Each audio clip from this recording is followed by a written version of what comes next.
Greetings and welcome back. It's time. It's finally time to look at one of the more notorious, despicable, and overall disgusting video games ever to be created. I'm of course talking about Superman 64. Now this video game has been requested quite a while back, ever since Season 2 I think. Well, whoever requested this, I hope you're still around. Superman 64 was a game made in 1999 for the Nintendo 64. Its original title is just Superman, but since Nintendo was notorious for putting 64 at the end of many titles, it's understandable that people call this game for Superman 64. Anyway, you probably heard of a certain nerd talking about this game. And to be honest with you, I don't know if I can do any better. But I'll give it a try. Let's pop this sucker in and turn on the power. First off, we're greeted by a fox by the name of Titus. Or maybe it's just Titus. Fun fact about Titus, they have made such classics as Virtua Chess 64, Superman on the Game Boy, Worms World Party, and of course a truckload of Top Gun games on the PC and the GameCube. Maybe I should review them someday. Sadly though, Titus is not among us anymore. They went bankrupt back in 2005. May they rest in peace. Or buried in a desert like so many other bad video games. Anyway, back to Superman. We are now at the title screen and to be honest, it's missing something.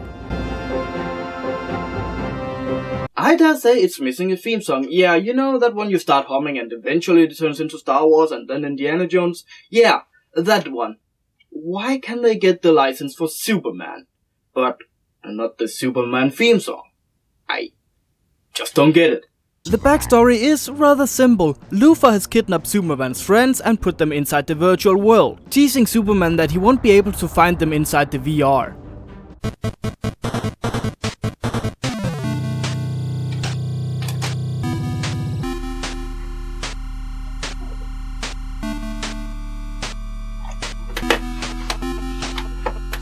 I'll find them, Superman. Just you wait. Okay, first stage is something no one would have expected. Fly through the rings and stop Luthor. Okay, easy enough and also rather weird. I mean, you would expect something like this from a Star Fox game or maybe a Sonic the Hedgehog game, not an actual Superman game. You use the analog stick to steer and the B button to fly. I know what you're thinking. Usually in a driving or flying game, you use the A button to speed up, right? Well, here, A is for punching.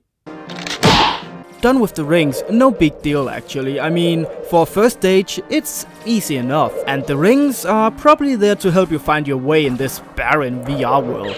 Oh yeah, the reason all of this is inside a computer and not the actual Superman world is so that the developers have an excuse for the lame graphics and lack of buildings. Just look at it, there's little to nothing here.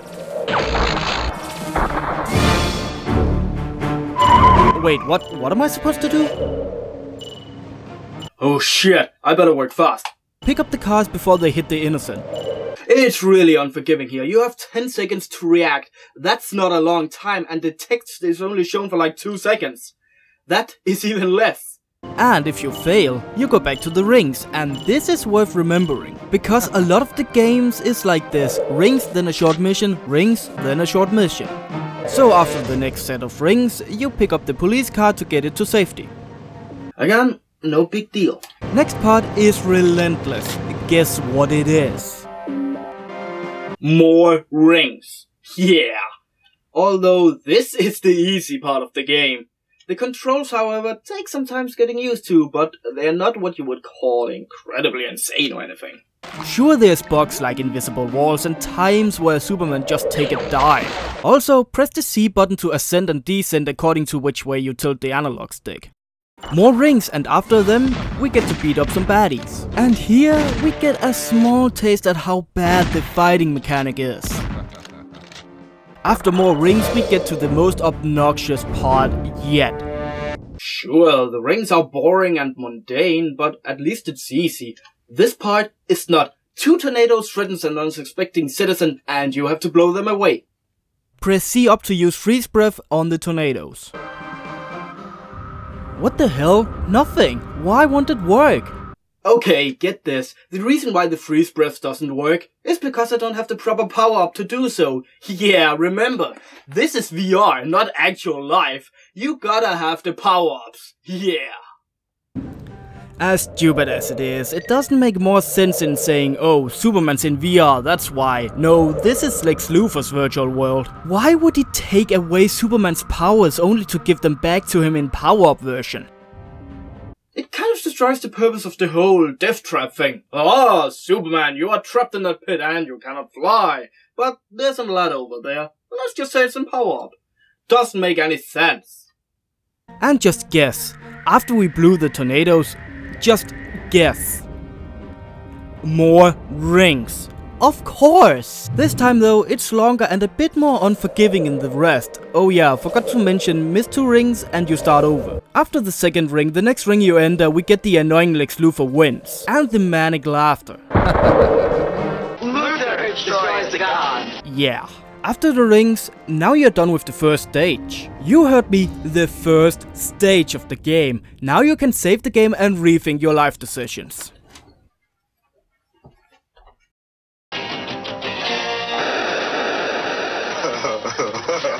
Okay, on to the second stage. You don't know this yet, but you have to disarm the bombs, or at least I don't think we're supposed to know yet. That text over there, yeah, I'm not reading that. We finally now have a regular stage where you get to fight villains and move around like any other game. Sadly enough though, the controls here are even more ass than the flying scenes. It feels like somebody smeared butter all over the floor and somehow managed to do so on my controller as well. At the very first part, you're stuck. Great. There's some kind of force field blocking your way, so of course you do the only logical thing. Go back to the room and punch in the computer. No, that's not it. What the hell? How was I supposed to figure that out? Sure, it's Superman. He can do what the fuck he wants, apparently. I mean, seriously. If the video games I played in my time have ever taught me anything, then it's the barriers. They're bad for you. You need to deactivate them, not walk through them like a fucking madman. Okay, apparently this barrier is just a trigger device set to spawn 2 Beyblades to fight you. And let me tell you, these robots are ass. They take quite a few hits and even worse, if you're too close to them, they take away a lot of health. Oh, and before you ask, no health regen stuff. At least, not this early in the game. Okay, got to be careful, pick it up and throw. Now run, run, run! What? It didn't explode? Come on!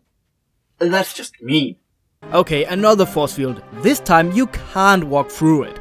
So let's pick up some boxes and throw it at it.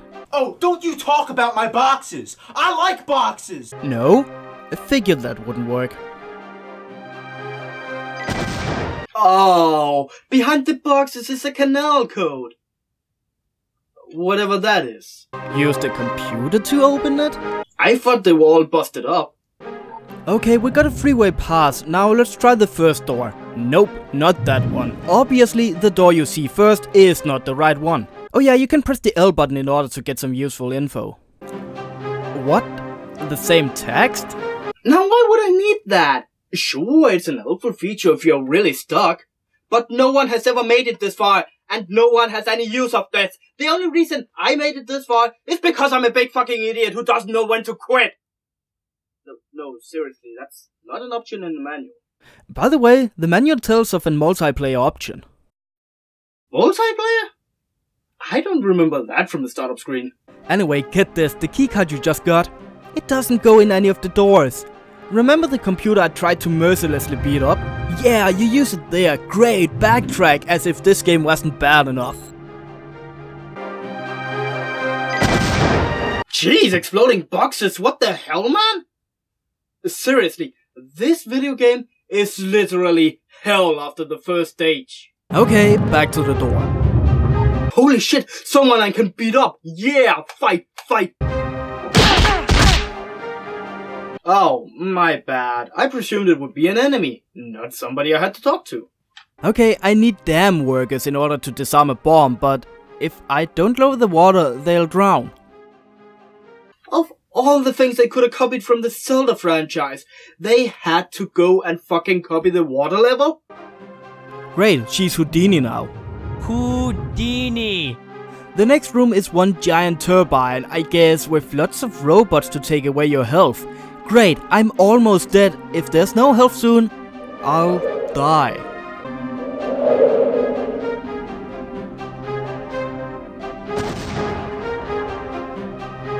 What the fuck? Okay, of all the things in the entire world they could get inspiration from, they chose the water level from Zelda, and now that creepy eel from Super Mario 64? After a little while in this room, you get disoriented and does know where to go. Yeah, this game is a maze face. Does that sound okay? Or should I stick with the usual where the fuck do I go phrase?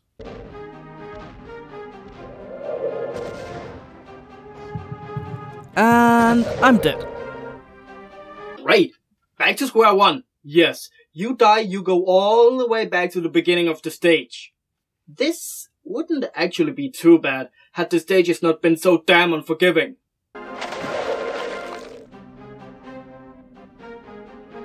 Oh, there's another door down here and... oh, what's that? Could it be?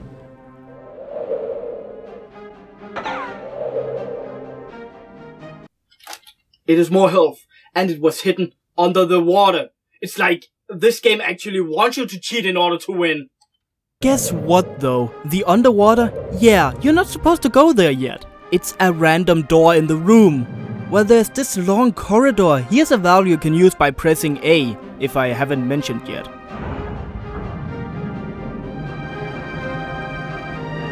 In the door underneath the water is the people you're supposed to save. And by God, do not, and I say do not forget to get the access code from them. That is missable, meaning you have to go all the way back to get it if you didn't realize it. Now you realize that 1 hour the lady talked about is only 10 minutes now, so hurry the fuck up.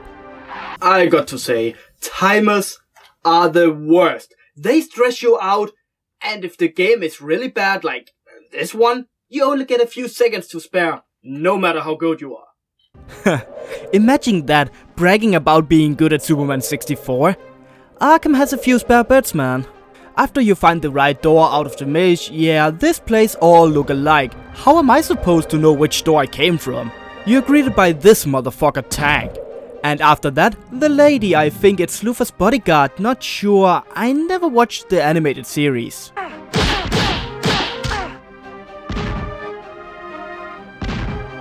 Yeah! Epic fight, man!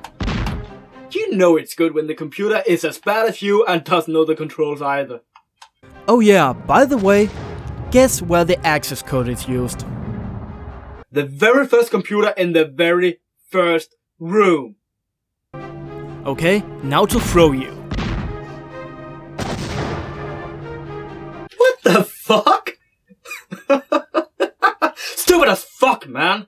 Okay, put in the code now to disarm the bombs. Sure, how do I do that exactly? The game doesn't tell you. And yeah, you're fucked. You want to know how to disarm the bombs, don't you? Well, you use your super breath to freeze the bombs. Only problem, they give you 1 bar of super breath, which I've been using to beat up enemies. Great! Meaning I have to restart the entire stage because I made one slight error. Fuck this game and its unforgiving bullshit. Okay, 3rd time doing this bullshit. Better not let me lose, man. Oh yeah, by the way, if you pause the game, super sprint still decreases. Well, that's awesome. Take a leak and you're fucked.